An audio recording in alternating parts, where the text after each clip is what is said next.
Today what we're going to do is we're going to go over the defensive lob. Now, for some of you maybe go, oh my gosh, that sounds boring, or he's teaching me how to be a pusher. You know what? This is just such an art. It's an artful shot to me that is so unappreciated. Most of you out there, I'm assuming, are playing doubles, right? And if I could just ask a quick question, who out there plays a bunch of people, if you're a 4.0 and under, even a 4.5, who plays a bunch of people out there who have amazing overheads? How many people do you play that have amazing overheads? Not many people. You could probably count them on one hand, all the people you played in your life that have like an incredible overhead. For the most part, I would say 3.0s to 4.5s have not very good overheads. They just can't put the ball away. They either don't have enough power or they overhit it and miss it.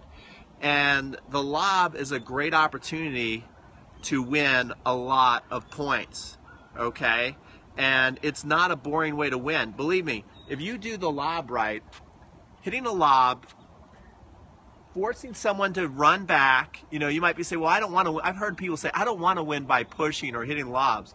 You hit a nice defensive lob, you get your opponents off the net, they run back, they hit a lob, and you hit an amazing overhead to win the point because you got a good overhead. That feels pretty good. That's rewarding, okay? That's fun to do. They come to the net, you lob them, they can't quite put the ball away. Now they're like off the baseline, off the net, and you can smash a ball at their feet. You can hit a big topspin forehand right at their feet. That's fun to do, okay? That is rewarding. That's how you play. It's how you put points together. Hit a nice lob. They get off the net. They hit a sitter to your partner who can now put the ball away. Again, rewarding, okay? Fun, not boring, not pushing, not cheating. The lob is a big part of tennis, especially doubles, and if you are very good at it, you can win a lot of matches and you can set up a lot of things. You can set up your partner, you can set up big shots.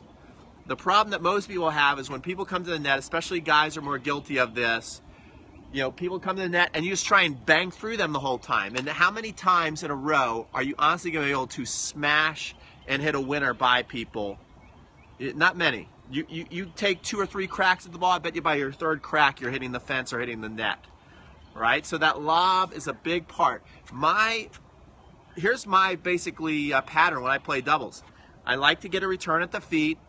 If I have a good look, I like to take a passing shot, and if they basically pass the test and hit a good shot back, if they hit a nice deep volley back, I'm lobbing, okay? I'm trying to get them off the net, because by that time, both of them are in winning position.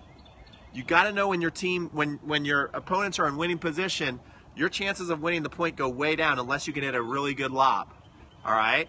Lobs are also very good to hit on big points. 2 things go astray under very stressful situations.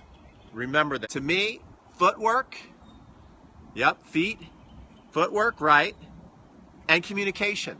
All of a sudden, decisions that were really easy, you know, a couple of games ago, a big point comes up. Now all of a sudden the team doesn't communicate. Everything is just a delayed reaction. They don't communicate as fast.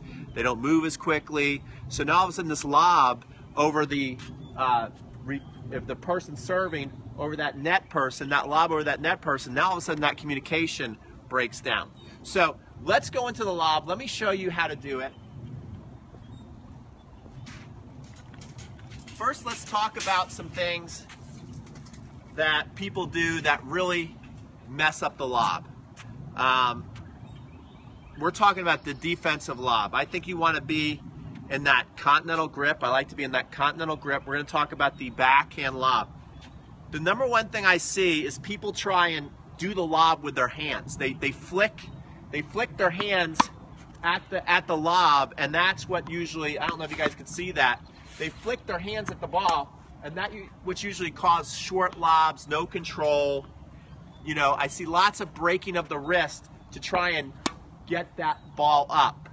This is the biggest thing I see for people who don't have good lobs and they have no control over it. That hand is moving a lot. You actually want to keep your wrist locked like you do on a volley, okay? the wrist does not move much. You don't want the wrist to break. Don't allow the wrist to break as you're lobbing. Then you're going to have no control over that ball. What I want you to do is I want you to think about the lob, right? Let's pretend you're in the weight room, and I want you to think about that lob as a shoulder raise. Really using your shoulder to control the ball.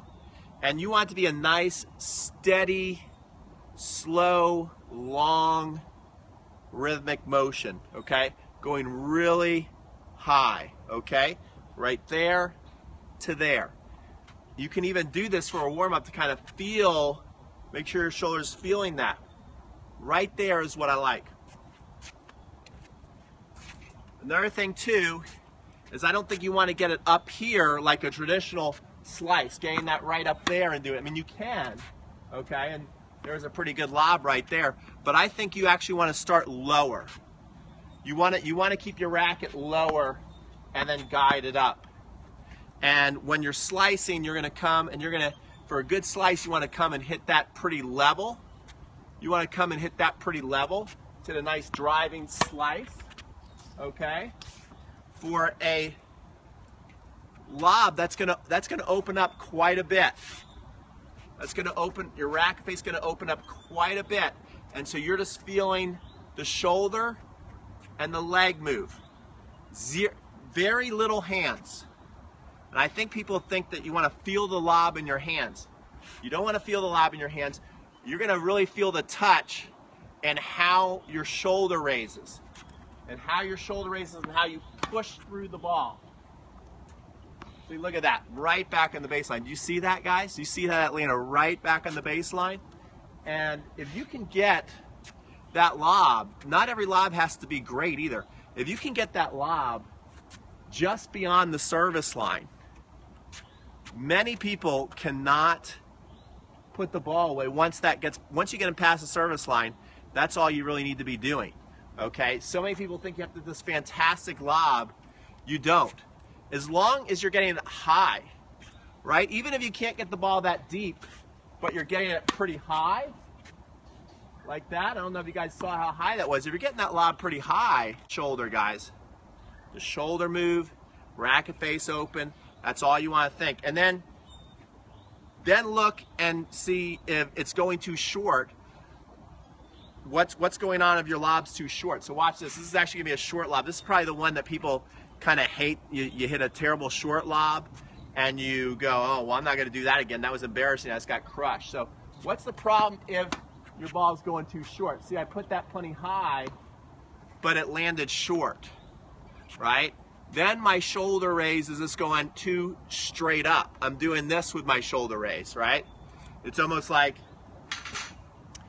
I'm doing this type of exercise, right? Has everybody ever seen this kind of shoulder raise? Who goes to the gym and does this, right? That's when your lob is most likely going too short. You're just kind of going straight up. See, and then they're high and they're going short. But the way you get that length is you come this way with your shoulder raise, out, right? It's in the stomach, out here, airing out that armpit sideways. This is how you're going to get the length. And when you do that move right there, then you're going to get that ball deep every time. Look at that. Look how many balls we're hitting right by the baseline. How many people do you play that are going to put that ball away? I don't know if you guys can see these balls where they're landing, but I mean, how many people do you play that could do anything with that? Not many people, even, I'm probably like a 5'5" player, I would guess, and I don't know many people are going to do much. I don't think I would do much with those lobs. If I can hit a lob like that against myself, look at that. I don't know if I'm going to do much with that ball. I'm probably going to have to go back, let it bounce, maybe hit like a little slice overhead back in and try work my way back into the net.